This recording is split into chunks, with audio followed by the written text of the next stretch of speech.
Soir d'info, la suite, nous sommes avec professeur Aïssatou Mbow. Bonsoir professeur.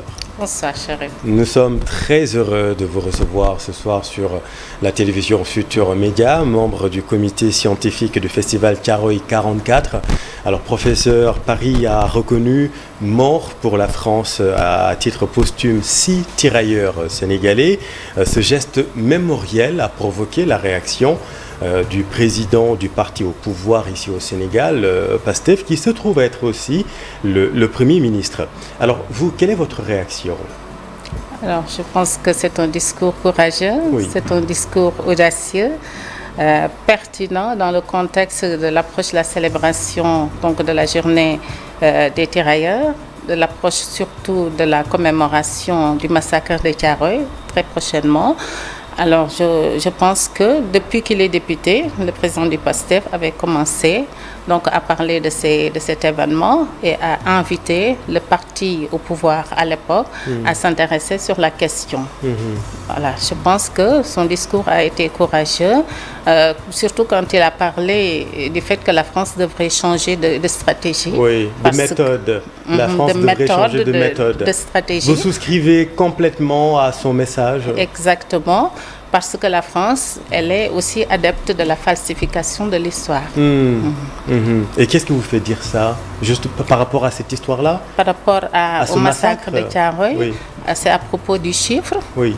Parce qu'officiellement, le bilan du massacre pour la France est de 35 victimes, Oui. alors que les témoignages, mais également les autres sources dont nous disposons, confirment que ce nombre a été largement dépassé. Oui. On parle de plusieurs centaines donc, de victimes. Exactement. Voilà, donc il y a beaucoup d'incohérences et de contradictions dans les sources de l'histoire. Voilà. Quelqu'un comme Sembène Ousmane, qui a fait le camp de Thiaroye, a parlé, lui, de 380 morts dans une interview accordée à l'hebdomadaire Vie catholique. Et lui-même était tirailleur sénégalais, ce Sembène Ousmane. Mais restons sur toujours ce chiffre de 6 tirailleurs reconnus morts pour la France à titre posthume. Le chiffre de 6, donc, pose problème pour vous ? Il pose problème dans la mesure que nous jugeons qu'il est pratiquement insignifiant par rapport à ceux qui sont morts pour la France, entre guillemets, parce qu'il n'y a pas seulement les victimes de Thiaroye 44, il y a d'autres victimes, mais dans ce cas précis, le chiffre, selon les recherches les plus récentes, démontre davantage que le chiffre est largement supérieur au chiffre avancé par le cinéaste sénégalais. Oui, par Sembène Ousmane, il est largement supérieur. Il y a beaucoup d'historiens qui ont travaillé dernièrement sur la question et c'est sur la base des informations de recherche, de témoignages oraux que nous avons abouti à la conclusion qu'il y a en réalité des centaines de victimes qui ont été massacrées à Thiaroye. Parce qu'il faut aussi le rappeler, dans ce camp, il y avait entre 1300 et 2000 tirailleurs sénégalais. Certains chiffres avancent le chiffre de 1700 qui ont embarqué, qui ont embarqué de Morlex à destination de Dakar, qui était alors la capitale de l'AOF. Oui. Voilà, ils ont atterri. Ensuite, le massacre a eu lieu alors qu'ils étaient simplement en train de demander leur voilà, dû. C'est ça. Oui. Alors, on dit aussi que 400 auraient refusé de monter lors de l'escale à Casablanca. Est-ce qu'en tant qu'historienne, vous confirmez cette information ? Nous pensons que l'histoire, elle n'est pas toujours dite en une seule version. Ça, c'est la version de la France. Il faut aussi la version de ceux qui sont considérés comme les victimes. Oui. Et c'est ça qui est scientifique. Il faut la réponse des victimes. Il faut la réponse de ceux qui recherchent au Sénégal.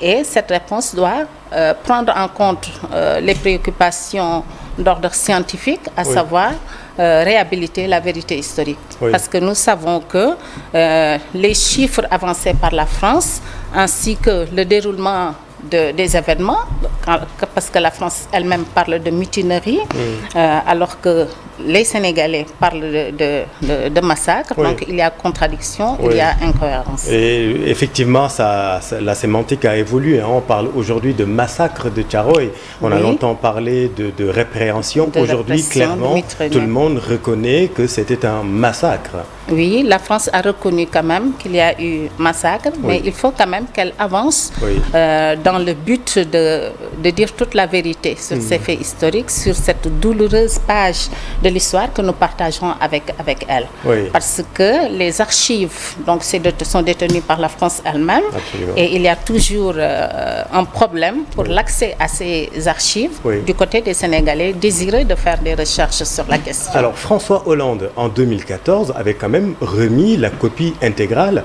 au président Macky Sall. Est-ce qu'aujourd'hui vous vous demandez, est-ce que vous y avez accès déjà? Pas du tout. Pas du tout. Cette remise a été simplement un geste symbolique. Oui. Un geste symbolique. Mais la question, elle demeure entière. Les archives n'ont pas permis de montrer toute la vérité ni de la connaître. Oui. Hein? Oui. Donc, dans la mesure nous ignorons où l'histoire beaucoup de choses. L'histoire a été écrite par le pouvoir colonial. Oui, l'histoire, elle est dite par le pouvoir colonial. Absolument. Or, comme disait Napoléon, la version de l'histoire, c'est l'histoire parfois des vaincus, confrontée à celle des vainqueurs pour la recherche de l'histoire. Donc la question, elle demeure entière. Oui. Nous ne savons pas où se situent les sépultures donc, de ces tirailleurs. On va en parler parce que ça, c'est un gros problème. Oui. Il y a également beaucoup de versions qui circulent concernant ces dépouilles. On parle de fosses communes à Thiaroye, on parle aussi d'autres lieux. Mais restons sur cette reconnaissance mort pour la France. Est-ce que pour vous, aller plus loin, c'est aussi reconnaître que ces tirailleurs sont morts pour la France, mais aussi par la France? Alors, nous pensons que les tirailleurs sont morts pour la France. Oui. Les tirailleurs ont été tués par la France. Il faut que la France puisse faire face de façon courageuse à l'histoire qu'elle partage avec ses colonies. Parce qu'elle n'est pas une histoire qui leur est profitable. Hein. L'histoire n'honore pas la France. Oui. Les relations entre la France et ses colonies n'honorent pas tout le temps la France. Il y a beaucoup de choses que nous méconnaissons dans tout ce qui s'est passé sur le plan politique, mais particulièrement autour donc, des tirailleurs qui ont été recrutés chez eux dans des conditions parfois très difficiles, sans aucune préparation militaire, alors qu'ils ont été amenés dans des camps pour donc, faire face aux Allemands. Donc la France, je pense, n'est pas assez courageuse quand il s'agit donc de faire face à ce qu'elle a eu à faire avec ses anciennes colonies. Cette affaire revient au devant de la scène lors de ce 80e anniversaire. C'est une affaire qui a laissé des traces profondes dans la mémoire collective africaine et même mondiale. 80 ans après, la question reste brûlante, professeur. Qu'est-ce qui pourrait, selon vous, penser cette plaie encore béante? Alors, nous pensons que pour penser nos blessures, il faut d'abord la vérité historique. Or, cette vérité historique, elle passe par plusieurs étapes. Nous souhaitons qu'il y ait la possibilité d'effectuer des fouilles archéologiques au sein du camp de Thiaroye, dans le quartier de Thiaroye, pour au moins identifier les sépultures et estimer à peu près le nombre exact de victimes. Il y a exactement 200 pierres tombales là-bas, c'est ça? Oui, mais des tombes qui sont vides, et ça c'est connu de tout le monde. Nous prenons la recherche de la vérité historique. Nous voulons l'accompagnement des deux États pour accéder aux archives, mais également, pour ce qui est du pouvoir sénégalais, la possibilité aux scientifiques, aux historiens d'effectuer des fouilles archéologiques dans le quartier, recueillir également des témoignages, des témoins du passé, dont la plupart ne sont pas là, mais qui ont quand même laissé des témoignages qui pourraient donc favoriser l'éclatement de la vérité. Et un procès en révision, parce que ce qui s'est passé quand même à la suite donc de ce massacre était carrément une parodie, puisque le procès a duré 2 jours. C'est vrai, les tirailleurs étaient défendus par Maître Lamine Gueye, mais ils n'ont même pas été écoutés. Est-ce que vous demandez aujourd'hui une révision? Oui, ouvertement, nous demandons une révision du procès, mais au préalable, nous voulons quand même ressusciter la vérité par des moyens scientifiques qu'offre la science assez vaste qui est l'histoire. Donc, à côté des fouilles archéologiques, nous pourrions recueillir des témoignages oraux.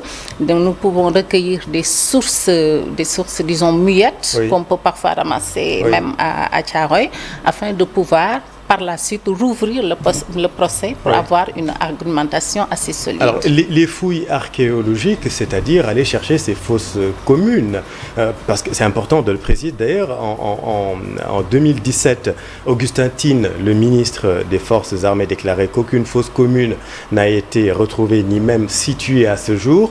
Mais en 2020, le député français Philippe Michael Klausbauer explique que les 200 tombes du cimetière militaire de Thiaroye ont été construites sur l'emplacement de 3 fosses communes dans lesquelles seraient inhumées les victimes des événements.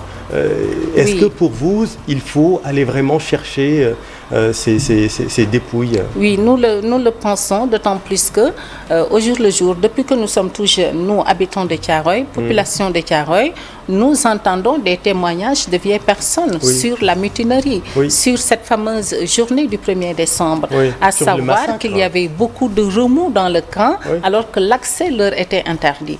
Alors que des cimetières ont reçu des visites nocturnes de la part des Français, notamment les cimetières de Thiaroye-sur-Mer, entre autres. Alors, les populations de Thiaroye ont appelé un quartier de Thiaroye Biafra, parce que lorsqu'ils creusaient, ils accédaient et ils rencontraient des ossements humains. Donc, des ossements humains. Donc, pour dire que c'était comme si dans cet endroit il y a eu une guerre, qu'ils l'ont appelé le quartier Biafra. Ça veut dire tout simplement qu'il y a une multitude de possibilités par rapport à l'emplacement donc des sépultures. Donc, on ne peut pas dire, affirmer et soutenir l'idée selon laquelle les tombes ont été identifiées. Cela n'est pas possible.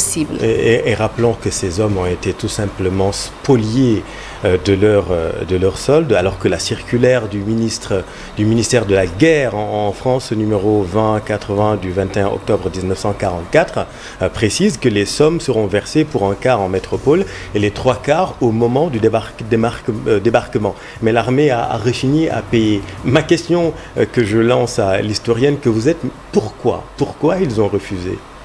Pourquoi ils ont refusé? Je pense qu'ils sont les seuls à pouvoir répondre à cette question.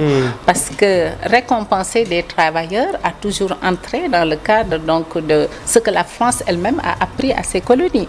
Donc lorsque c'est elle-même cette métropole qui s'est érigée pendant longtemps en donneur de leçons, a failli donc à une mission tout à fait humaine, avec donc des soldats qui réclamaient des dus après un service bien rendu et qui a choisi de riposter violemment. Je crois que cela est totalement en contradiction avec ce qu'elle a toujours enseigné dans le cadre des droits de l'homme, de tout ce qui est humain. Oui.